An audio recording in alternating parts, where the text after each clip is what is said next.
मानसी अपने पिता की लाडली बेटी थी। उसके पिता कैलाश चंद जी जिले के विकास खंड अधिकारी थे। उनके 2 लड़के भी थे। जब मानसी थोड़ी बड़ी हुई थी तब से ही उसके पिता ने एक कमरे में उसके लिए थोड़ा थोड़ा करके सामान सहेजना शुरू कर दिया था। उनकी पत्नी उनका अक्सर मजाक करती, ये आप अभी से क्यों इकट्ठा करने लगे, अभी तो बेटियां कॉलेज में आई है। मानसी के पिता को इस बात से कोई फर्क नहीं पड़ता था। वो तो अपनी बेटी की शादी का सामान धीरे धीरे करके जमा करते जाते। उनका मानना था जीवन का क्या भरोसा, कब साथ साथ छोड़ जाए। बेटी की शादी में मैं कोई कोर कसर नहीं छोड़ने देना चाहता। उसकी पत्नी उसकी इस बात से उन्हें पागलपन की हद करार देती। मानसी की स्नातक की पढ़ाई पूरी होने को आई। उसके पिता ने दिल्ली के एक परिवार में उसका रिश्ता तय कर दिया। लड़का रोहित इंजीनियरिंग कर रहा था। मानसी के पिता बड़े खुश थे और जल्द विवाह करना चाहते थे, लेकिन अभी मानसी की 1 साल की पढ़ाई और बाकी रह गई थी। उधर रोहित की भी इंटर्नशिप बाकी थी। एक दिन कैलाश चंद्र जी की तबीयत बिगड़ी और उन्हें दफ्तर से ही अस्पताल भर्ती करवाया गया। उनकी रिपोर्ट आई तो पता चला उन्हें लंग कैंसर है। डॉक्टर ने उन्हें आगे उपचार की सारी प्रक्रिया समझा दी। उस हॉस्पिटल का डॉक्टर राकेश उनका खास दोस्त भी था। दोस्त होने के नाते डॉक्टर ने ये बता दिया कि आपकी ज़िंदगी और मौत के इस खेल में आखिरी जीत किसकी होगी ये नहीं कह सकते। मानसी के पिता ने ये बात अपने घर पर किसी को नहीं बताई, यहाँ तक कि अपना भी ट्रांसफ़र घर से दूर करवा लिया। उनकी बीवी और बच्चे अभी साल के बीच में होने के कारण उनके साथ जा नहीं सकते थे। कैलाश चंद जी यही चाहते थे, वो आने वाले कल की काली परछाई अपने परिवार पर पड़ने देना नहीं चाहते थे। उन्होंने अपनी कमाई का एक एक हिस्सा अपने परिवार की सुरक्षा में खर्च करने लगे। उनके पास अपनी ज़िंदगी का बहुत कम हिस्सा बाकी था। अब उन्हें कुछ कठोर फैसले करने की घड़ी आ गई थी। उन्होंने जल्द ही मानसी के विवाह की तारीख तय कर दी। मानसी को बहुत बुरा लगा। पिता को इतनी क्या जल्दी है अपने घर से विदा करने की। उसने नाराज़गी व्यक्त करते हुए पिता से बातचीत बंद कर दी।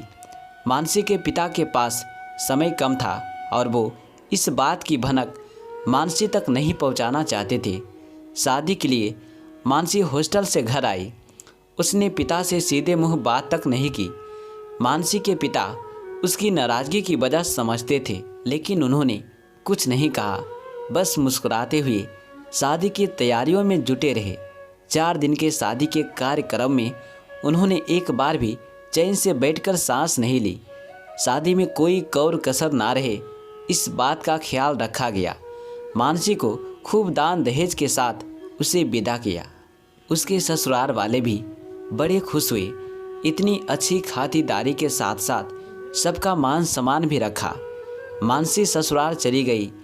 कुछ दिनों बाद उन्होंने दोनों बेटों के लिए भी अलग अलग संपत्ति का हिस्सा करके एक घर पत्नी के नाम कर दिया। मानसी के पिता अब घर में किसी से प्यार से बात नहीं करते थे, हर समय उखड़े रहते। उनकी पत्नी और बच्चे तक उसके इस व्यवहार से तंग आ रहे थे। बच्चे दबी जुबान से कहते, मम्मी इससे अच्छा तो पापा दूर ही सही है, एक ही घर में रहना तो बहुत मुश्किल है, पूरे हिटलर जैसे हैं पापा। मानसी की माँ भी इस बात में समर्थन करती। हनीमून से लौटने के बाद मानसी पग फेरे में फिर मायके लौट कर आई थी। उसके पिता बैठक में बैठे थे। मानसी को आया देखकर बहुत खुश हुए। मानसी की नज़र भी जब पिता पर पड़ी तो अपनी सारी नाराज़गी भुलाकर उसकी ओर प्यार से आगे बढ़ी। तभी उसके पिता का व्यवहार और मिजाज पल भर में बदल गया। मानसी को अपनी आंखों से दूर जाने का संकेत दिया और खुद उठकर अपने कमरे में चले गए। मानसी पिता के इस बदले व्यवहार से परेशान हो रही थी। घर में किसी ने ध्यान नहीं दिया कि उसके पिता एकदम से परिवार से अलग थलग क्यों रहने लगे। सबसे चिढ़कर बात करते। थोड़े दिनों के बाद मानसी के पिता वापस अपने काम पर लौट गए। घर में सबने राहत की सांस ली। किसी ने उनकी कमी महसूस नहीं की। समय के साथ मानसी के पिता ने अपनी बीमारी के आगे घुटने टेकना शुरू कर दिया। वो एक बार फिर हॉस्पिटल के बिस्तर पर आ गए। डॉक्टर ने उन्हें बताया कि अब उनका कठिन समय निकट आ गया है, घर वालों को बुला लेना चाहिए। मानसी के पिता ने डॉक्टर से कहा, मेरी एक आखिरी इच्छा है, आप मेरी बीमारी के बारे में मेरे परिवार से कुछ नहीं कहेंगे, मेरे मरने के बाद भी नहीं। मैं नहीं चाहता मेरे जाने के बाद मेरा परिवार मुझे याद करे, क्योंकि यादें बड़ी कड़वी होती है, व्यक्ति को हमेशा दुख दे कर जाती है।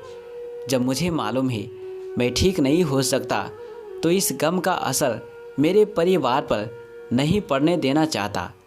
मैंने उनके लिए इतना तो कर दिया है कि इस जन्म में उनको मेरे बिना भी कोई कष्ट या अभाव नहीं देखना पड़ेगा। राकेश एक डॉक्टर के साथ उनका दोस्त भी था, उनकी भावनाओं को समझ सकता था। उन्होंने उनसे वादा किया कि वो ऐसे ही करेंगे। मानसी के पिता का आखिरी दिन करीब आ गया था। आज उनकी सांसें धीमी होती जा रही थी। डॉक्टर राकेश ने घर पर सूचना देना उचित समझा। घर से सब लोग आ गए। मानसी भी अपने पति रोहित के साथ आ गई थी। सबने पहली बार पिता को इतना थका हुआ और बीमार देख रहे थे। वो समझ ही नहीं पा रहे थे उन्हें क्या हो गया था। एक आखिरी बार कैलाश चंद्र जी ने धीमी होती सांसों और बंद होती आंखों को उठाकर एक नज़र परिवार को देखा और हमेशा के लिए अपनी आंखें बंद कर ली। हॉस्पिटल की तमाम औपचारिकता के बाद जब उन्हें घर ले जाने की तैयारी कर रहे थे, हॉस्पिटल के काउंटर पर बिल बकाया पता किया तो कहा गया कि उन्होंने मरने से पहले ही सब चुका गए थे। उनको घर ले जाकर सब रीति रिवाजों से उनका अंतिम संस्कार करवा दिया।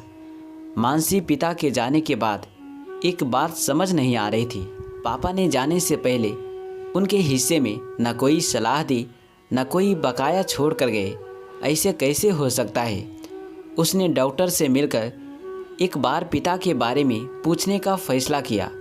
वो डॉक्टर के पास गई, पूछा क्या हुआ था उन्हें। डॉक्टर बोले, मैं किसी की आखिरी बार किए वादे से बंधा हुआ हूँ, लेकिन तुम्हारे पापा ने एक बार अपनी ये डायरी दी थी, कहा था जाने के बाद नष्ट करवा देना, लेकिन मैं कर नहीं सका। आज तुम्हारा चेहरा देखा तो सोचा ये अन्याय होगा। कैलाश की ये डायरी आपको सौंपना मेरे लिए ज़रूरी है। मानसी डायरी लेकर घर आई, डायरी को पढ़ना शुरू किया। इसमें मानसी को हर उस बात का जवाब मिलने लगा जिसे वो एक राज बनाकर जाने की तैयारी कर गए थे। अपने कठोर होने के पीछे की वजह अपनी बीमारी को छुपाना था। मानसी का गला रूंध गया। उन आखिरी पलों को याद करने लगी जब उसने पिता से बात नहीं की। नाराज़गी में उसने अपने पिता के साथ कुछ सुनहरे पलों को भी खो दिया। पिता की उस जीवता को मान गई। ये सच है, एक पिता के कितने रूप होते हैं।